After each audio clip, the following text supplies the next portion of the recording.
So I want to know today, how much do you weigh? And I'm not asking you for the number that the scale tells you when you step on it. I'm asking you for your energetic weight. So what is your energetic weight?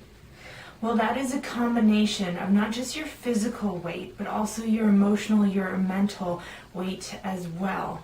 And this obviously isn't a very precise equation to be put together, but I did put a few things together for this. I want you to think of your physical weight first. Is this a number that actually represents you? Do you feel really underweight and weak? Do you feel really overweight and heavy? How do you feel about your weight? Are you comfortable with it? Don't even step on the scale to make this determination.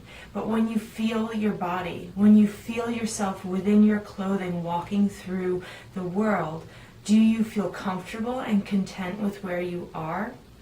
Or do you wish you were something else?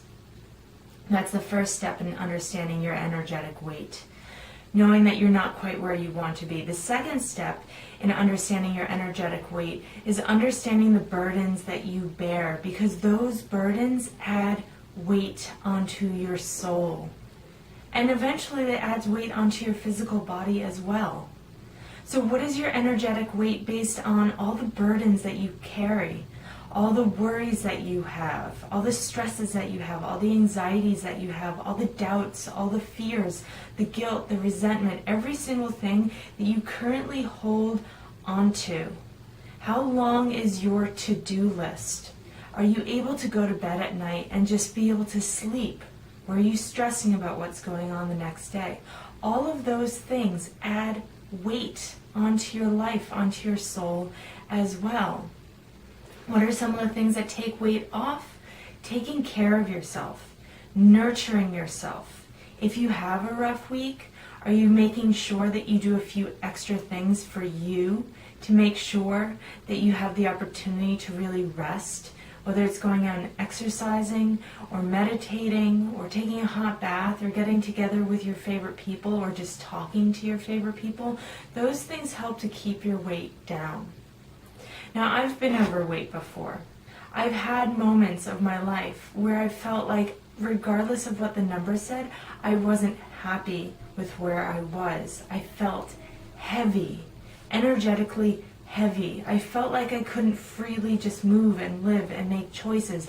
I didn't feel happy in my skin, and that was partially because of my physical weight imbalance, but it was also partially because my mental and emotional weight imbalance. I felt like I was carrying around more baggage than I needed to be carrying around.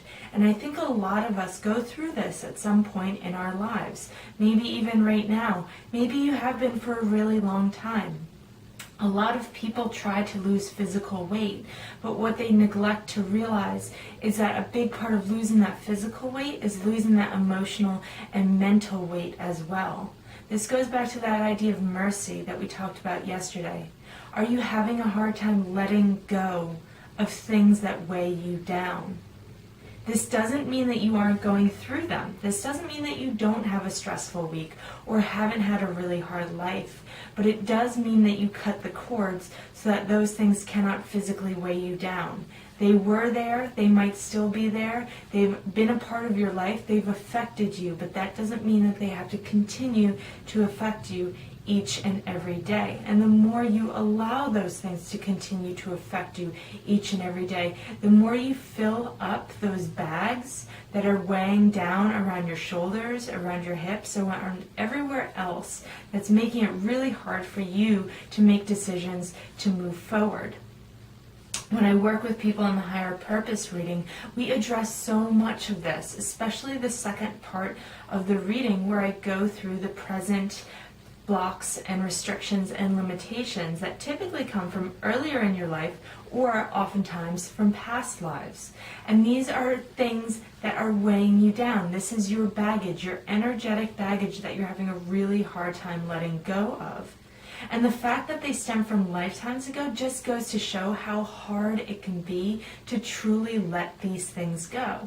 Because even though we're not still in that lifetime, it was a long, long, long time ago, you're still actually carrying it around. And that's not consciously done typically. It's usually unconsciously done. It's usually a result of using that negative opportunity as a coping mechanism to avoid going forward with what you want to go forward with. But that's the point. The heavier you are, the harder it is to launch into your future with a positive attitude.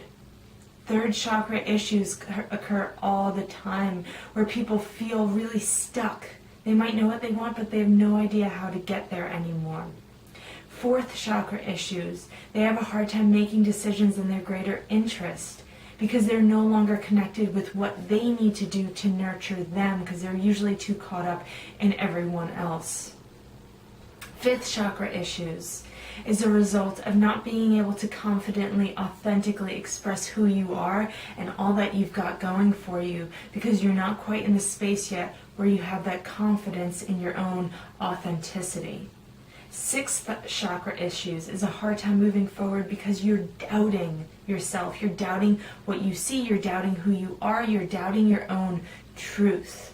So there are so many different issues that can present themselves on a day-to-day basis.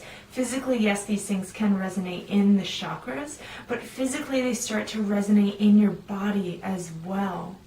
So even when you're worried about your physical weight, oftentimes it's not just food, it's not just exercise, it's what's weighing you down on a day-to-day basis.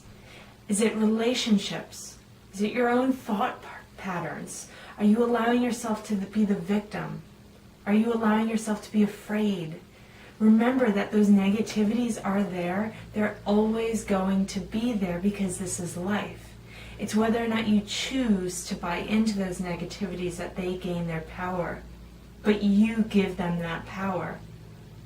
So as always, I leave you with this thought that your energetic weight is always in your control, because you always have the opportunity, with or without support from someone like me, to actually move forward, to drop that weight, to drop those issues, and to keep going in the direction of your dreams.